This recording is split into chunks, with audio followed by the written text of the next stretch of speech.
Now we're in winter, it's so important to have a good set of lights, and these are some of the best I've used.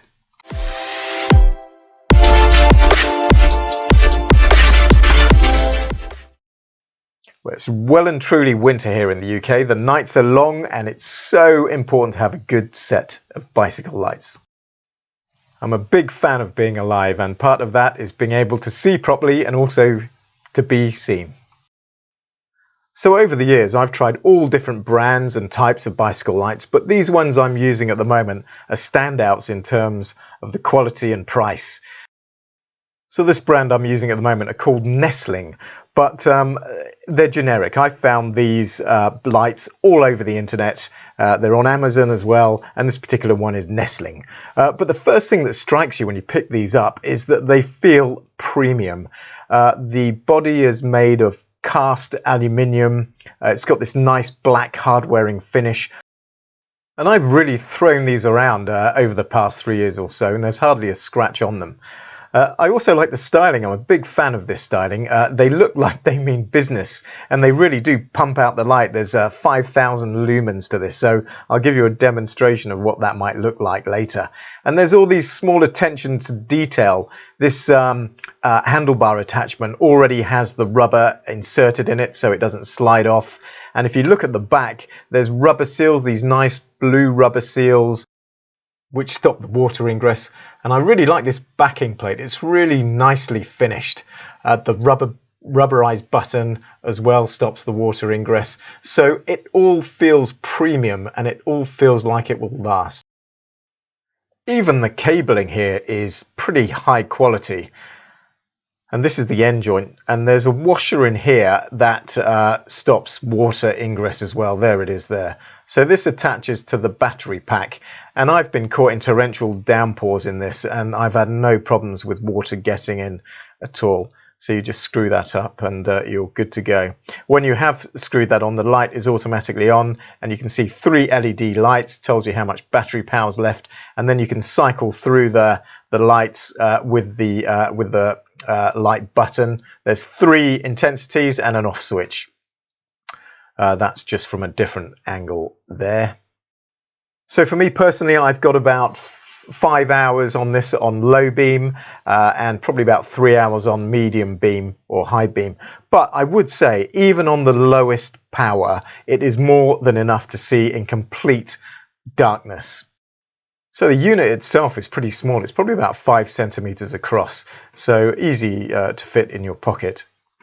And this is the actual battery pack itself. Compared to the light, it seems a bit less premium. I mean, it does the job. I've not got any real complaints, but it just feels a bit more flimsy than the light itself.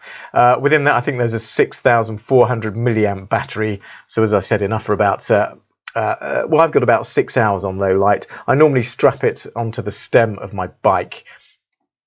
And there's the lead that connects to the light itself, and also the charger. So the charger here is pretty generic. And I found it charged the battery pack to full power in 3 to 4 hours. So to charge your battery pack, you just put this, slot this in, and it's fully charged at the moment, so it gives this green indicator. If it's not fully charged, then it will be red. So the light's attached by these elastic bands. I'm quite a big fan of these. So they just clip on, and then you wrap them around your handlebars and click on the other side. If you were extreme mountain biking, it probably might not be the best, but just for cycle touring or going over gravel paths, it's fine. I've had no problem or any worries about these not being secure.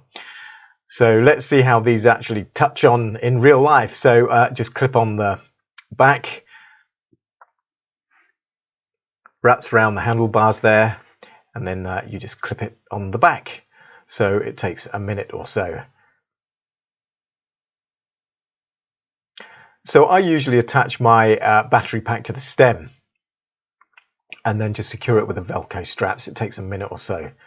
So I wasn't sure really about using external battery packs. Some people don't like using them, but I really haven't had a problem with them at all.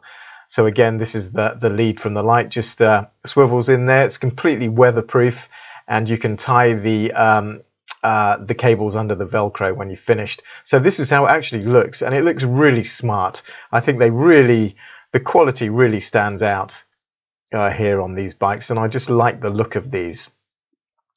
So let's have a quick go of how the light actually looks. So this is on the lowest beam, second, and the highest power. But what this can't convey, this is in my living room, is that it will actually make you squint. It's so bright. So we're in the garden now, low, medium, and high beam. So you can really see how bright these are. There is no ambient light here, so you'd have no problem cycling on roads, even in the pitch black with these lights. It's 5,000 lumens is more than enough. In fact, they're the only lights I've had which may be too bright. If you're driving towards pedestrians, they can put their hands up in front of their face, which has happened to me. So make sure they're pointed not in people's eyes. I've had a look around on Amazon at the moment. They're about £24, but these are generic, and I've seen them with other branding all over the internet for about as low as £15. So you can probably tell I'm a big fan of these lights. They really pump out the light, they're inexpensive, and they'll last for a long time. As always, thanks for watching. If you do like these, of course, hit the subscribe button and watch out for the next BikEnomic video.